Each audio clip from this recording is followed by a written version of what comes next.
Hey everyone, welcome back to FPL Fran. Today's video is going to be my Game Week 9 team selection.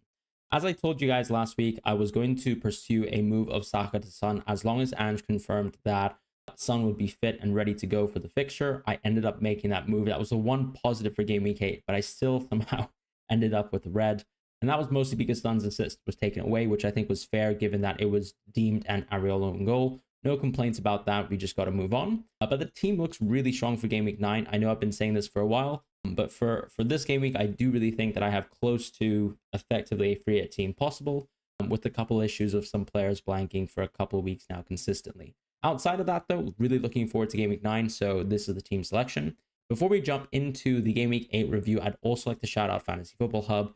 They're a fantastic tool to help you increase your rank in FPL and make better moves each week. You can look at suggested transfers, optimized wildcards, and even transfers that can actually fit within your specific pre-planned chip strategy. Have a look at the link in bio below to get Fantasy Football Hub at 30% off and maximize your FPL experience with also a great chance to bolster your ability to win your mini leagues.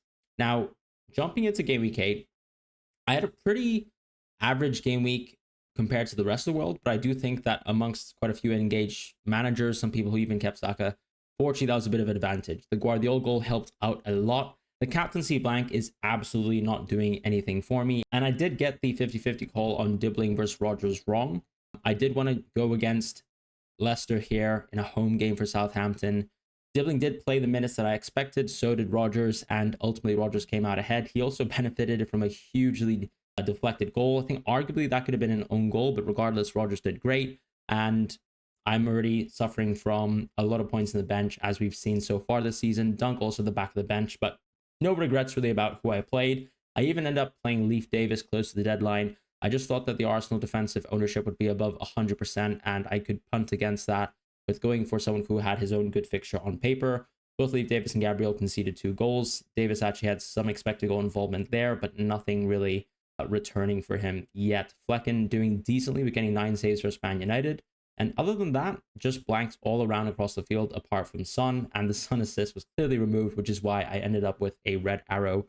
Pretty much a gray arrow because it was just a drop of 20,000 considering the rank that I'm in, which isn't a lot, but that wasn't exactly great. We did end up with 38 points at, as I said, sitting at 1.94 million in the world right now, which isn't ideal, but I look ahead and I still think that my team doesn't have too many issues, and I'm finally happy with being able to roll potentially for once.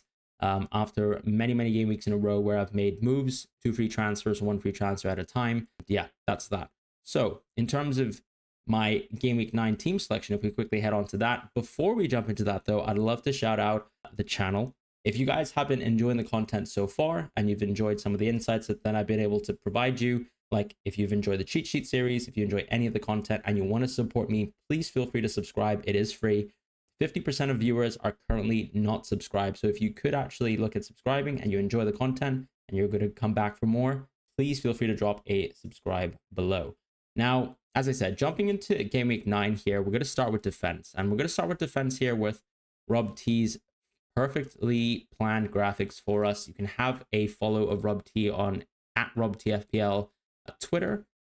This week, it's another good week for Man City on paper. I know a lot of people refuse to believe that clean sheets are real for Man City. Maybe they only exist in the Champions League where they did get one for Sparta Prague.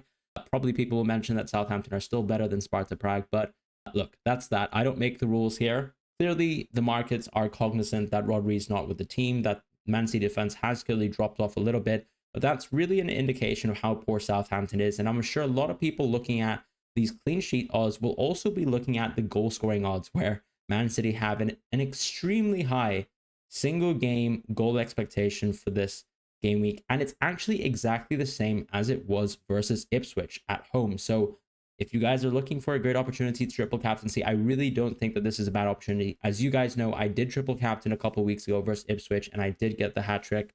KDB is out. That is true, but we have seen that Southampton are probably quite close to cutting ties to Russell Martin. Maybe this is the nail in the coffin, or they'll be able to fight back. But I still think when you look at the data here, this is a very good game week on paper to move into Triple City. And even with someone like Foden, with Grealish apparently out for a while, with Doku out for a while, his minutes even look better despite the benching the last 2 weeks. So there's a lot of action here around Man City that makes a lot of sense. Outside of that, in terms of clean sheets, we have Brentford quite high, Brighton quite high, and those are actually the two next teams closest to City after after City leads clean sheet odds. And then we have a couple sort of usual suspects here, with Aston Villa being an extremely good defense this season.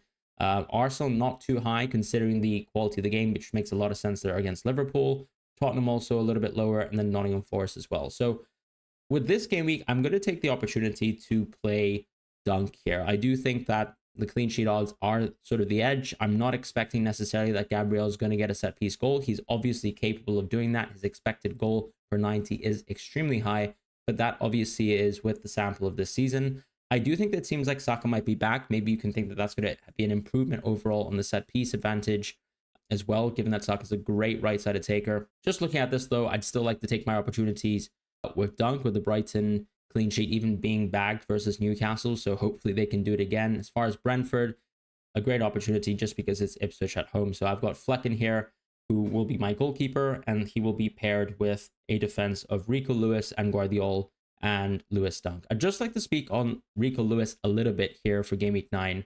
Yes, of course, he played 90 minutes in the Champions League. On the other hand, Guardiola actually got a full rest, or not really a full rest, but he played, I think, 24 minutes of football, or maybe 14 minutes of football versus Sparta Prague, and he came off the bench for Ake, who's actually back in the team. So yes, of course, maybe the Guardiola minutes do look suspect, but there's actually a lot of cup matches in the future that will allow Ake to play, and I think Guardiola's minutes in the league still look really good. We also got the news earlier this week from a press conference that KDB doesn't feel too well, and that Kyle Walker is also suffering a little bit from a knee-related issue coming back from the participation of the English international break. So I do think that Rico Lewis will play again. Yes, it's not ideal that he's playing 90 minutes in the Champions League in a match where arguably, even if he played really well, he could have been subbed off so he could be ready for the weekend.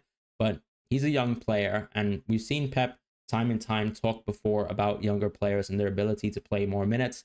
I think Lewis is in a unique case where he's very crucial to the team and how they play right now, and he sets an example on the pitch, and I do think that he'll play on the weekend and he'll start. So that's why I'm expecting that there'll be no issues with Lewis and Guardiola. As a result of this as well, because I do have Gabriel on the team, I will be sitting Gabriel on the bench, and the main reason for doing that is because I want to play Dunk over Gabriel. I'll still take the chances once again. A lot of people might question as to why I own Gabriel in the first place if I'm not going to play him, but I do like rotating as well, and I do like maximizing in terms of clean sheets. Hasn't necessarily worked out so far this season, but I'm confident I will be using Gabriel in many, many fixtures ahead, outside of the top ones for Arsenal, and that's really just the plan, to keep Gabriel for the time being, because I still think he's just a wonderful asset, whilst I have better players to play on this week here in Game Week 9. Now, moving on to the midfield, we did sort of look at some of Rob T's graphics. I think have a look at, of course, once again, those sort of expected goals for different teams. It's very high for lots of teams. Chelsea being high up there, Brentford being high up there, Brighton as well, which I don't have too much sort of involvement in within my own team, unfortunately. But outside of that, Tottenham also quite high, considering the quality of the game, right? Arsenal and Liverpool, because they're sort of in a mirror matchup, are having less expected goals. So you can expect maybe a closely contested affair, probably goal scored potentially from both, but it's a great game for Tottenham, and that's why I'm pretty excited to have Son here, Palmer, and Mbumo, Rodgers as well. I didn't mention Aston Villa, but they actually had, I think, something close to 1.85 expected goals. So that's really high still for Rodgers, and we know his minutes still look really good, even though McGinn's back in the team, and we're starting to see more minutes from Duran, for example.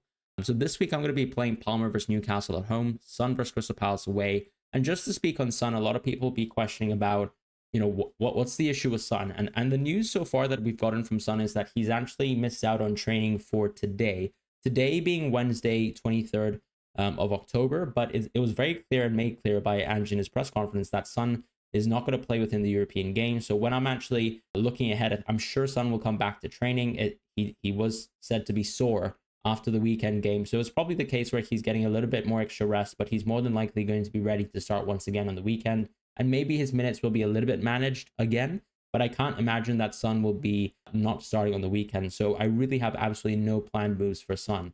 If somehow Ange gives us a press conference on Friday, for example, and he confirms that Son is out, then my plan is actually to probably roll in this case, because I don't really like too many of the options that I can transfer in on this game week, and I really do want to keep an open mind to the ability to free transfer in someone like Salah on game week 10, as I mentioned in my transfer plan. So that's sort of the plan that I have in my head.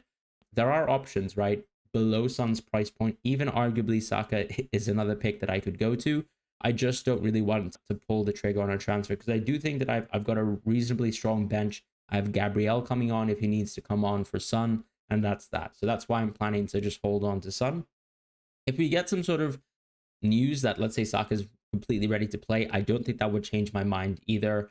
I really just like the strategy of moving into Salah, unless Son is out for a extremely long time, and that changes my mind. So I will be keeping an open eye to that. If Son has suffered a setback, that's obviously a different situation. But if he's only going to miss out on one fixture here, I'm not too worried. But I don't think that's even going to happen necessarily. I think clearly reading from Andrew's press conference comments and him being quite an honest manager, I don't think there are any thoughts here to be concerned with.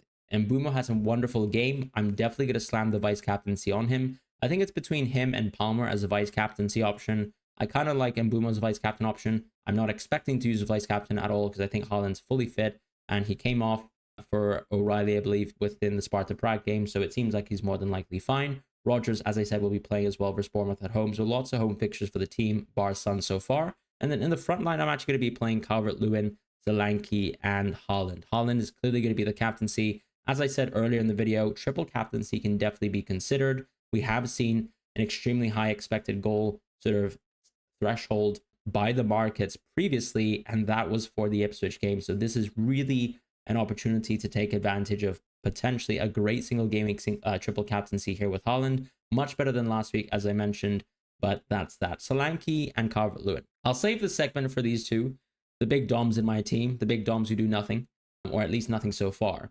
I still think that they're reasonably good picks, right? These are center forwards for their teams, and these teams have good fixtures, right? Crystal Palace away is still a nice game. Calvert-Lewin is against a Fulham without Anderson, which is I think is a plus.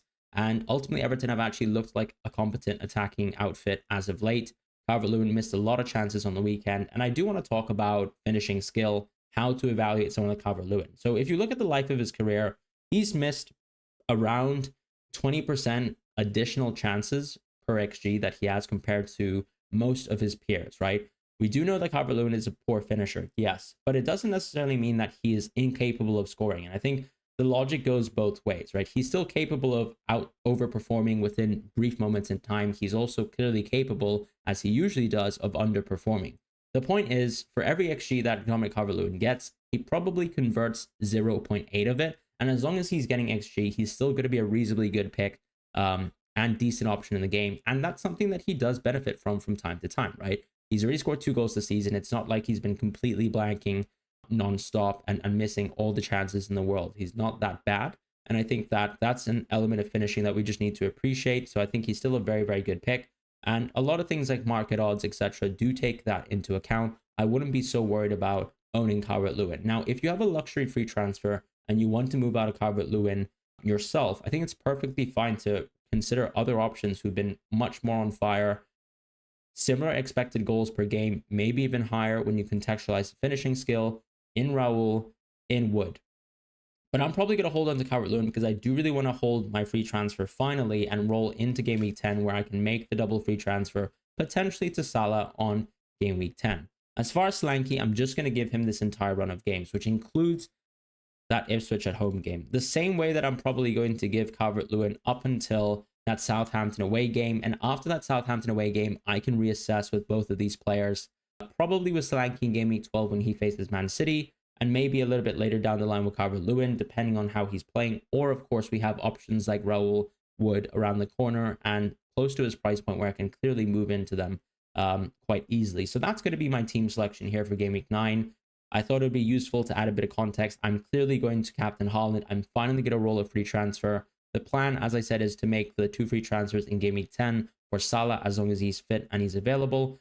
Nice to see within the Champions League that he got rested after 62 minutes. So it's clear that Slot is prioritizing certain games. Maybe there's going to be a bit of a priority towards the Premier League and his minutes would be a bit better than I previously expected a couple of weeks ago when I was recording content and was a little bit worried about his 72-minute substitution, I believe, within one of the preceding games. So that's that. And that's my team section from Game Week 9. Thank you guys so much for watching. If you guys have watched the video up until this point, I'd also like to shout out my fantasy football podcast, which is called the FPL Script. It's a little bit more geared towards analytics managers and people who want to sort of play within a data-backed way. So have a look at that if you're interested. If not, otherwise, have a wonderful game week. Take care. Goodbye. And I'll see you guys soon.